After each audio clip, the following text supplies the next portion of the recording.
PoK हमको चाहिए ही चाहिए और हम बड़ी जल्दी ले लेंगे। बस सीज फायर में थोड़ी सी जल्दी हो गई, 1-2 दिन और मिल जाते ना तो नक्शे से पाकिस्तान का नाम ही हट जाता। इतना अच्छा कहा कि पाकिस्तान को अब उभरने में कम से कम 1 शताब्दी लगेगी। स्वामी रामभद्राचार्य ने ऑपरेशन सिंदूर और पीओके पर दी पाकिस्तान को चेतावनी। स्वामी रामभद्राचार्य की हुंकार, हमें पीओके चाहिए और बहुत जल्द इसे लेकर रहेंगे। जगत गुरु रामभद्राचार्य बोले, जो हमें मारना चाहे उसे पूर्ण रूप से समाप्त कर देना चाहिए। भारत के पीओके के रवैये को लेकर के घबराया पाक, चीन को ले आया।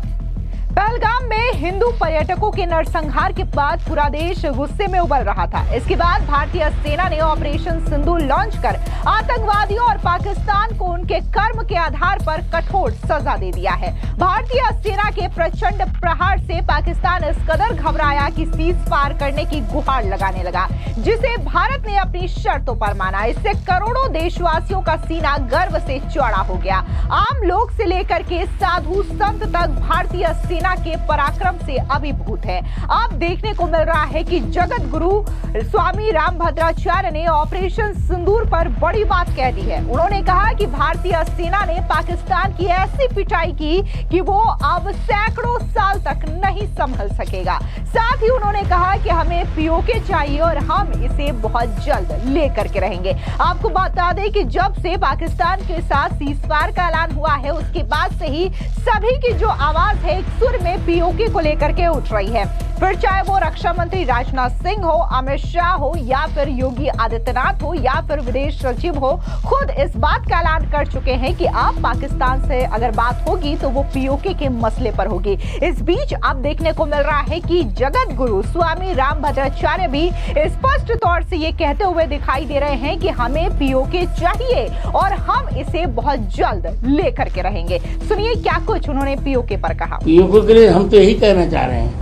अभी आज हमारे यहाँ थल सेना अध्यक्ष भी आए थे प्रातः, परसों जल सेना नौसेना अध्यक्ष भी आए थे। हम यही कह रहे हैं कि पीओके हमको चाहिए ही चाहिए और हम बड़ी जल्दी ले लेंगे। गुरु जी, प्रधानमंत्री मोदी और ऑपरेशन सिंदूर इतना क्या कहेंगे मोदी जी के इस स्टेप? अच्छा है, सीज फायर में थोड़ी सी जल्दी हो गई, 1-2 दिन और मिल जाते ना तो नक्शे से पाकिस्तान का नाम ही हट जाता। पर यह भी करना मोदी जी का बहुत राजनीतिक प्रयोग था, अच्छा था। इसके अलावा स्वामी रामभद्राचार्य ने ऑपरेशन सिंदूर की सफलता और भारतीय सेना के पराक्रम की जमकर तारीफ की। उन्होंने दावा किया कि पाकिस्तान की ऐसी पिटाई हुई है कि उबरने में उसे सैकड़ों साल लग जाएंगे। तो उसी की प्रक्रिया तो ऑपरेशन सिंदूर है। क्या कहूं मैं, जो कहना था सब कह दिया। इतना अच्छा कहा कि पाकिस्तान को अब उभरने में कम से कम 1 शताब्दी लगेगी। इसके अलावा जगत गुरु स्वामी रामभद्राचार्य ने पाकिस्तान को सख्त चेतावनी देते हुए कहा कि जो हमें मारना चाहे उसे पूर्ण रूप से समाप्त कर देना चाहिए। इतना ही नहीं, उन्होंने ये भी कहा कि जब ऑपरेशन सिंदूर के जरिए भारतीय सेना ने पाकिस्तान के खिलाफ जवाबी कार्रवाई को अंजाम दिया तो सिर्फ और सिर्फ एक मंत्र ही गूंज रहा था। सुनिए स्वामी रामभद्राचार्य का ये भाषण। किस बार जो हमारा ऑपरेशन सिंदूर संपन्न हुआ, उसमें वेद का एक मंत्र काम कर रहा था। आप सुनकर ताली बजाइए। वेद का एक मंत्र काम कर रहा था, योष्मान धूर्वती तम धूर वयम वयम धूर्वामा। जो हमें मारना चाहे उसे हमें पूर्ण रूप से समाप्त कर देना चाहिए। इसी वैदिक मंत्र को आधार बनाकर राष्ट्रपति महोदया के निर्देश पर मेरे मित्र भारत के यशस्वी प्रधानमंत्री नरेंद्र मोदी ने तीनों सेनाओं के सहयोग से ऐसा अचूक प्रयोग किया, एक भी व्यर्थ नागरिक नहीं मारा गया और शत्रु के दांत खट्टे हो गए। आतंकवादी सर्वतः समाप्त और हम तब तक अभी विश्राम नहीं लेंगे जब तक पीओके हमको नहीं मिल जाता। जगत गुरु स्वामी राम भद्राचार्य ने कहा कि ऑपरेशन सिंदूर के तहत भारत ने पाकिस्तान को जो चोट पहुंचाई है उससे उबरने में पाकिस्तान को 1 शताब्दी का समय लगेगा।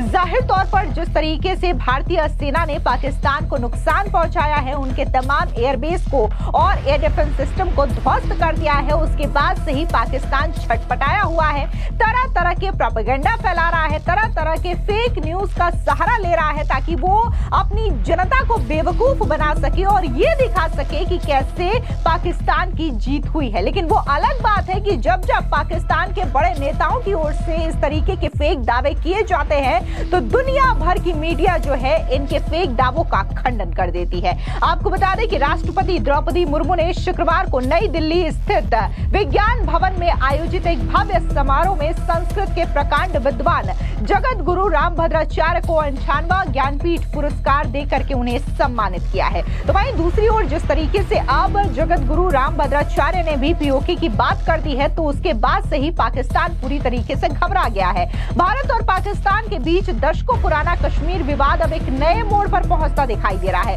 खासकर जब भारत की ओर से हाल ही के दिनों में पीओके को लेकर के सख्त तेवर अपनाए गए हैं। प्रधानमंत्री नरेंद्र मोदी से लेकर के देश के रक्षा मंत्री और विदेश मंत्री तक ने पाकिस्तान से खुल करके पीओके खाली करने की मांग कर दी है। लेकिन अब इस विवाद में एक नया नाम सामने आया है।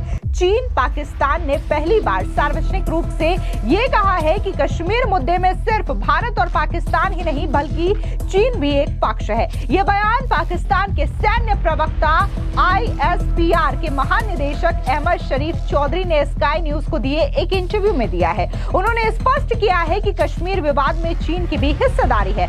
सवाल उठता है कि आखिर अब क्यों पाकिस्तान को अचानक चीन को इस मामले में शामिल करने की आखिर जरूरत क्यों पड़ी है। इस रणनीति के पीछे 2 बड़ी वजह मानी जा रही है। पहली, चीन से सैन्य और रणनीतिक गठजोड़ को मजबूत करना। पाकिस्तान चीन को अपना सबसे बड़ा रणनीतिक साझेदार मानता है। बीते वर्षों में पाकिस्तान ने चीन से बड़े पैमाने पर हथियार खरीदे हैं। आंकड़ों के मुताबिक पिछले 5 सालों में पाकिस्तान द्वारा खरीदे गए कुल हथियारों में से 81% चीन से आए हैं। इसके अलावा चीनी एयर डिफेंस सिस्टम भी फिलहाल पाकिस्तान में तैनात है। ऐसे में भारत से बढ़ते तनाव के बीच पाकिस्तान ये चाहता है कि चीन उसकी पीठ पर खड़ा रहे और अंतर्राष्ट्रीय स्तर पर दबाव बनाने में मदद करे। चीन को तीसरे पक्ष के रूप में पेश करना इसी रणनीति का हिस्सा माना जा रहा है। इसके अलावा दूसरी बात करें तो पीओके में चीन का भारी निवेश। दरअसल पाक अधिकृत कश्मीर में चीन ने तकरीबन $300 मिलियन का निवेश किया है। ये निवेश मुख्यतः चीन पाकिस्तान इकोनॉमिक कॉरिडोर के तहत हुआ है,